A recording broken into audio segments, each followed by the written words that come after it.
દેવગઢ બારિયા તાલુકાના ઊંધાવાડા ગામનો બનાવ। ઊંધાવાડા ગામના નાના ફળિયામાં કોબરા સાપે 10 વર્ષીય બાળકીને ડંખ માર્યો। ઘરમાં કપડાના કબાટમાં હતો કોબરા સાપ। બાળકીએ કપડાના કબાટમાં હાથ નાખતા સાપે હાથ ઉપર ડંખ માર્યો। કાલબેન પરેશભાઈ પટેલ નામની 10 વર્ષીય બાળકીના હાથે સાપે ડંખ મારતા બાળકીએ બૂમાબૂમ કરી।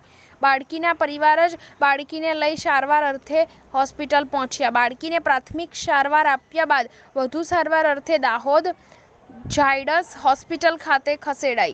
બાળકીને ડંખ મારનાર સાપને king of Rajmahal animal rescue ટીમે સાપને પકડી લઈ તપાસ કરતા કોબરા હોવાનું બહાર આવ્યું। કોબરા સાપને એનિમલ ટીમે દેવગઢ બારિયા ફોરેસ્ટ વિભાગને સોંપ્યો। મનોમંથન અબ્દુલ રજાક મંસૂરી, દેવગઢ બારિયા।